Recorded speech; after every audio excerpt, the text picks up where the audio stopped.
You are lying, and so am I. Every single person you meet hides a secret. Most don't even realize it. You've seen it before, the pause that lands one heartbeat too late, the smile that never quite touches the eyes, the laugh that lingers like an echo in an empty hall. These aren't slips, they're silent confessions. The truth is like smoke. It seeps through the cracks no matter how tightly someone seals the door. And once you learn to see it, you can't go back to blindness. From this moment on, every polished mask will betray the trembling soul beneath it, and even your own patterns will be harder to ignore. Stay with me, because what you discover tonight won't just change how you see them. It will change how you see yourself. Don't scroll.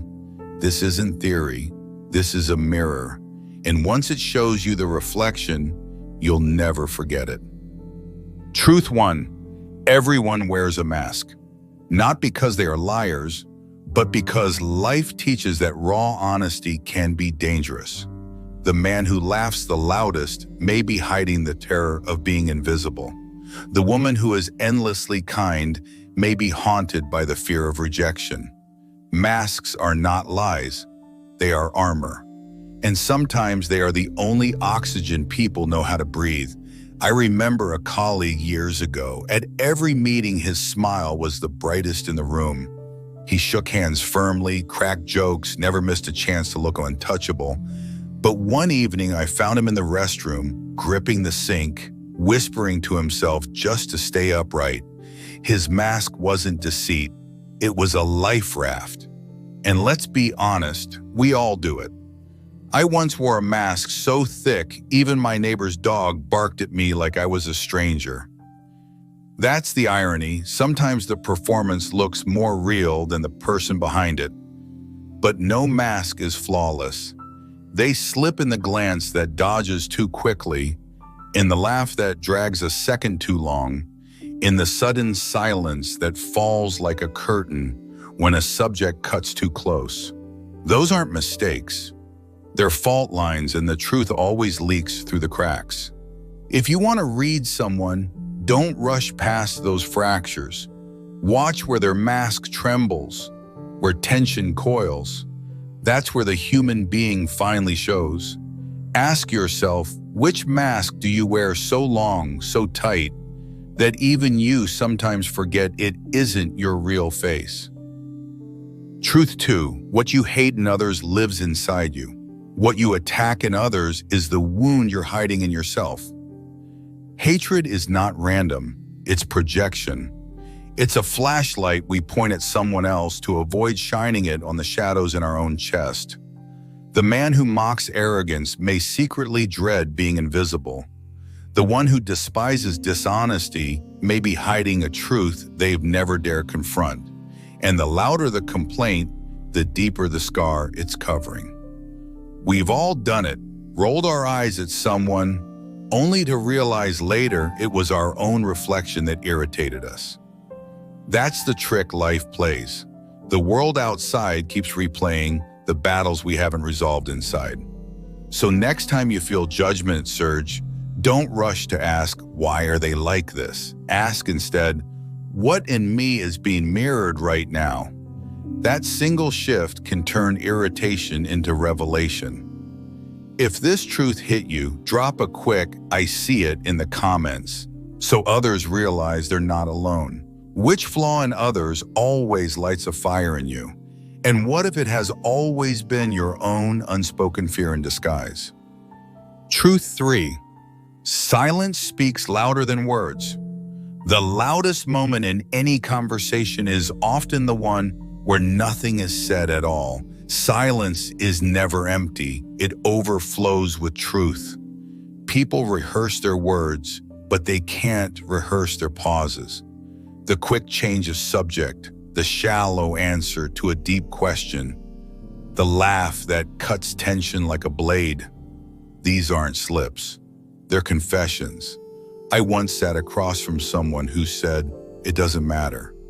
But the pause before those words, just a heartbeat too long, told me everything. The words were denial. The silence was pain. Watch closely, The averted gaze, the rush to fill the air, the silence that stretches until it feels unbearable. That's not nothing. That's the soul trying to break through the armor. Don't be so eager to smother those moments. Let them breathe, let them reveal. Sometimes what isn't said will tell you more than 1,000 declarations. Ask yourself, what truth in your own life hides, not in your words, but in your quiet?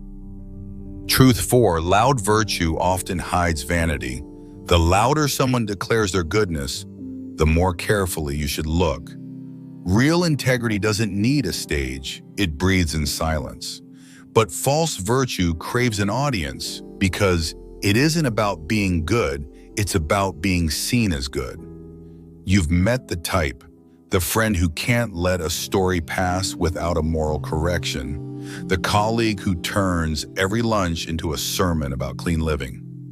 On the surface, it looks like righteousness, but beneath it, it's often insecurity draped in a halo. When morality turns into performance, it ceases to be morality. Virtue that demands applause isn't virtue, it's vanity, wearing a mask of purity. The louder the virtue, the emptier the soul. The more noise someone makes about their goodness, the more likely they're hiding something in the shadows. True goodness has no appetite for recognition. It reveals itself in patience, in kindness, in decisions made when no one is there to watch. Ask yourself, how often do you highlight your goodness more loudly than you actually live it? And if you do, what fear are you trying so hard to drown out? Truth 5, people lie to themselves first. The first person we ever deceive is not someone else, it's ourselves. The most dangerous lies aren't whispered to others, they're the ones we rehearse until we almost believe them. I'm fine, I don't care. I've moved on. These aren't weapons, they're shields. Fragile lines we repeat to protect wounds we're not ready to face. I remember Elena once asking me, "Are you really over it?" Instantly I said, "Of course I'm fine." But my hands betrayed me, clenched so tightly my knuckles went white. She didn't argue, she just looked at me, as though she could see the truth bleeding through the cracks in my denial. And let's be honest, who hasn't done this? It's like promising yourself you'll only eat one cookie at midnight, while reaching for the third before you finish the sentence. Denial is just midnight snacking for the soul. We all have those little lies, polished so well we start mistaking them for truth. We lie to ourselves to keep moving, to soften pain, to protect fractures too raw to touch. But our tone, our body, our inconsistencies, they reveal what our words try to bury. When someone's story doesn't add up, it doesn't always mean they want to deceive you. It often means they've been deceiving themselves for far longer, and their silence, their gestures, their cracks, they speak louder than anything they say. Ask yourself, what phrase have you repeated so many times to the world and to yourself that you almost believe it, even though your heart knows better? Truth 6, superiority hides inferiority. The need to stand above others rarely comes from strength. It almost always comes from fear. When someone parades their achievements, drops subtle jabs at others, or can't stop comparing, it isn't because they're overflowing with confidence. It's because they're terrified of being invisible. Their crown is borrowed, their voice is loud only because silence would expose the cracks inside. Real confidence doesn't audition for applause. It doesn't need the throne, the spotlight, or the microphone. It breathes quietly without needing anyone's approval. False superiority, on the other hand, shouts. It drowns the room in noise, hoping no one notices the tremor beneath. If someone has to keep reminding you they're the alpha, it usually means they're not. So the next time someone dominates the space, don't shrink back. Don't be intimidated. Instead ask, What are they working so hard to cover? And then turn the mirror inward. Where in your own life do you push to prove you're more? Because secretly you're afraid you might be less. Truth 7. Fear drives most actions. Most choices you think are free are fear in disguise. The fear of being abandoned, the fear of rejection, the fear of losing status, love, or worth. Fear pulls more strings than desire ever does. After my collapse at 33, I said yes to everything. Every project, every favor, every invitation.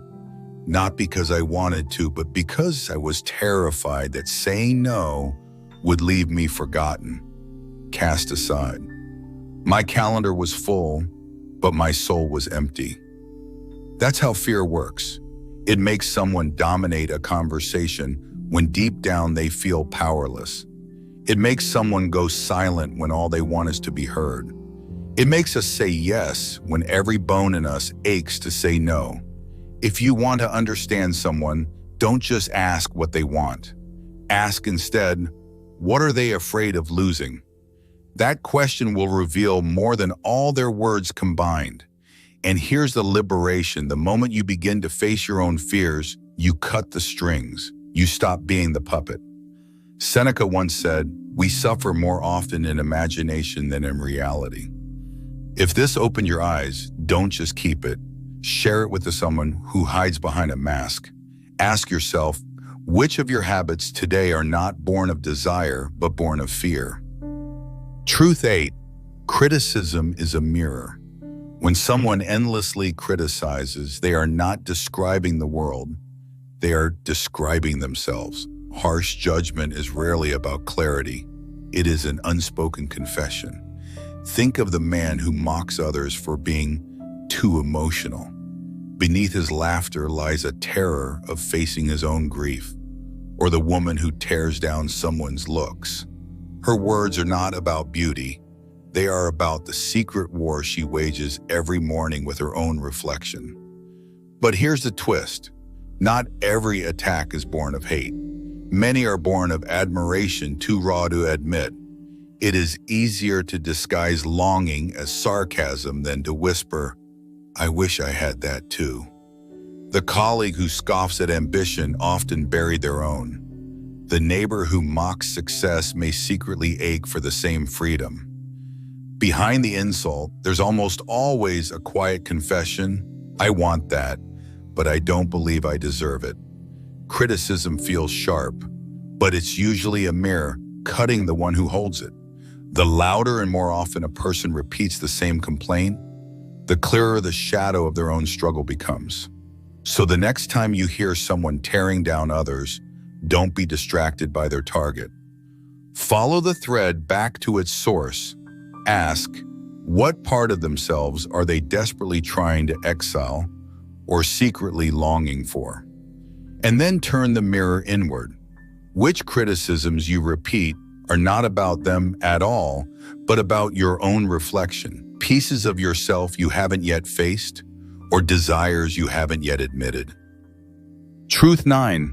False confidence hides guilt. Some people walk into a room wrapped in certainty, their voice steady, their back straight, their tone sharp with control.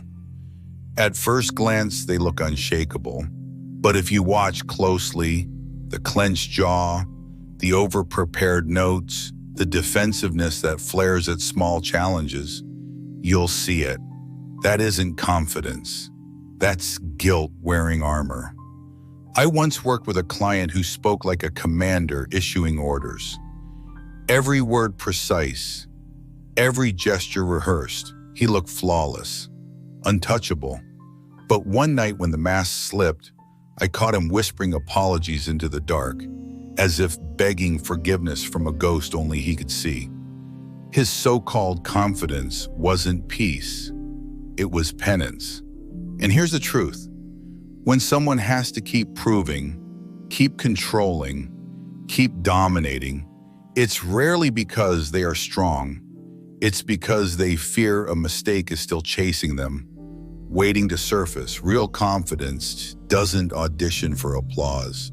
It doesn't need a throne, a spotlight, or a shield of absolutes like always or never. It breathes evenly because it knows itself. False confidence shouts because silence would expose the wound. So when you meet someone who seems untouchable, don't be intimidated. Be curious. Their perfection may not be proof of strength. It may be the loudest confession they have ever made. As Epictetus reminded, it is not the man who has too little, but the man who craves more, that is poor. Ask yourself, where in your own life do you project certainty while secretly carrying the weight of what you've done? Truth 10. Fear of being forgotten fuels the need for attention. Attention isn't proof of confidence, it's proof of fear. The loudest laugh, the constant story, the need to dominate the room, these are not signs of strength. They are signals of a soul terrified of silence, terrified of vanishing without a trace. You've met them before. The one who storms into a room as if it were a stage, whose presence is impossible to ignore. People call it confidence. But look closer. The endless noise, the exaggerated gestures, the desperate need to be noticed. It isn't pride, it's survival. Mara was like that. She could hold a crowd like fire holds dry wood, bright, consuming, unstoppable. But one night when the music had died and the lights were gone, she whispered, "If no one remembers me, it's like I never existed." Her chaos wasn't arrogance. It was fear of disappearing. And let's be honest, we all have a little Mara inside. I remember once posting 5 pictures in the same afternoon, pretending it was for fun.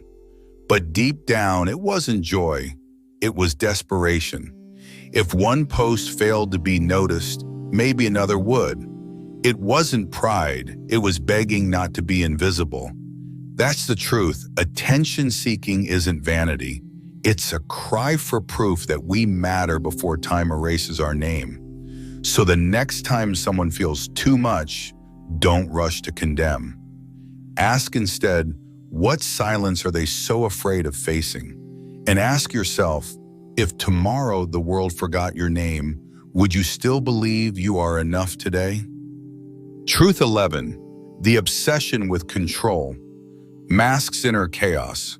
Control often looks like strength, color-coded calendars, flawless routines, the insistence that everything must go exactly as planned. But beneath that polished exterior, obsession with control rarely grows from confidence. It grows from fear. Fear that if even one piece slips, the whole inner world will unravel. That's why some people micromanage every detail, suffocate their partners with rules, dominate teams with rigidity, or panic when the smallest plan changes.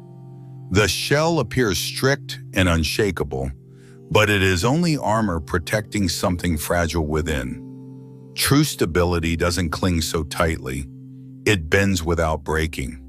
It allows for change, uncertainty, and imperfection. But when someone demands absolute order, it's often because their inner chaos is threatening to spill out the moment they let go. Control isn't power, it's panic dressed as order. So don't fear the controlling person. See them for what they really are. A soul terrified of collapse, hiding behind the illusion of order.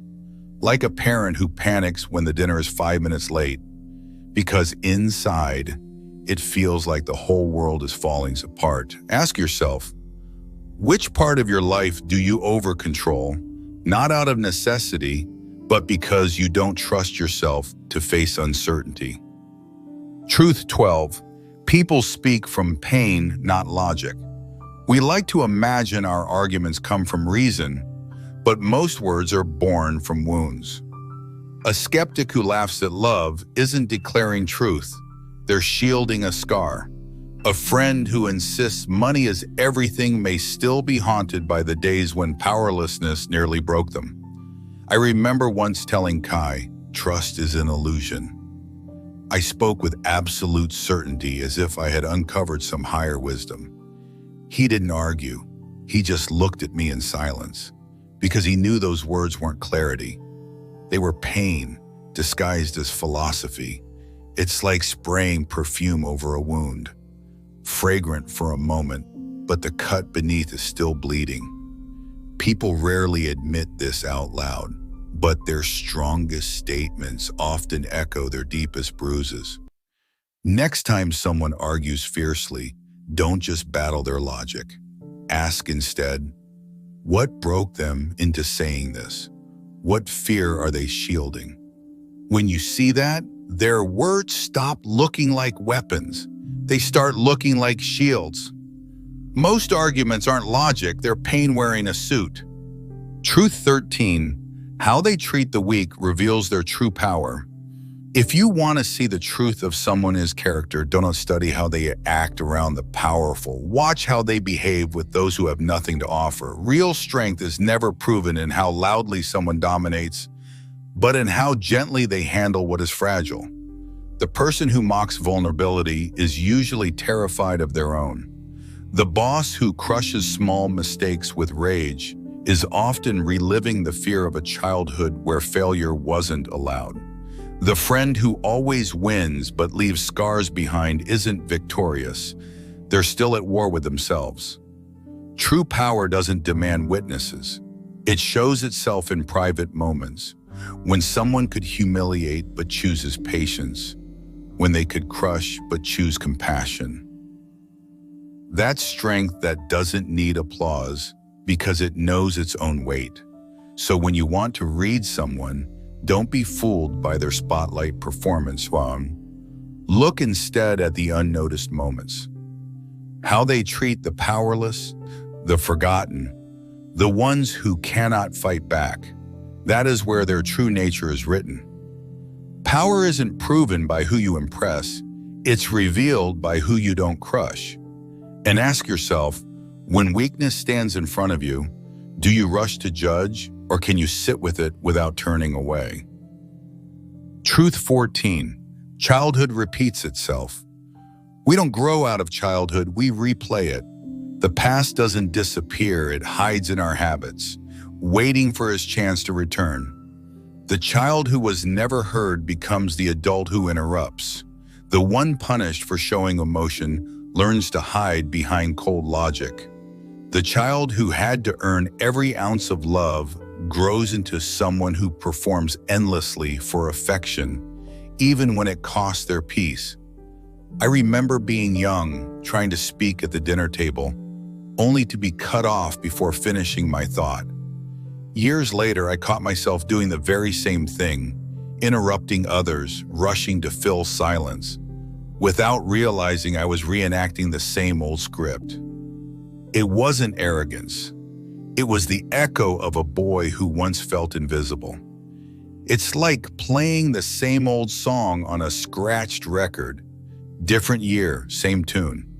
People say, we don't change. The harsher truth is, we repeat. Until awareness interrupts the cycle, the past keeps writing our present. You don't escape childhood, you drag it into every room you enter. Ask yourself, which of your habits aren't choices at all, but echoes of a childhood role you never chose to play? Truth 15, patterns are confessions. People rarely know how to voice their pain, but they confess it through repetition. The one who disappears every time things get close isn't careless. They're terrified of intimacy. The one who buries themselves in work isn't ambitious. They're fleeing stillness. The one who flirts with everyone but connects with no one isn't free. They're afraid of being truly seen. Patterns are not accidents. They are maps of old wounds, playing themselves out again and again. To read someone is not to decode their words. It's to watch the rhythm of their actions. And when you do, judgment softens into understanding. Because once you realize behavior is confession, you stop taking it personally. You stop seeing enemies. You start seeing human beings trying in their own broken ways to survive. Repetition is never random. It's the soul confessing in code. Ask yourself, what pattern have you repeated so many times it has become your language? And what wound is that pattern still trying to protect? Every person you meet carries a hidden script, shaped by fear, longing, and childhood echoes. They may not admit it, they may not even realize it, but their patterns confess everything. Remember this, people are not hard to read, they're just terrified of being seen. And when you look past the performance and into the wound, you no longer meet them with hate. You respond with clarity, with strength, with compassion. So tell me, which of these truths struck deepest in you? Which one made you realize you've been wearing or watching a mask all along? Share it, let it breathe. Because this isn't the end of the journey, it's the beginning of a new way of seeing, a new way of becoming who you truly are. Marcus Aurelius wrote, "If it is not right, do not do it. If it is not true, do not say it."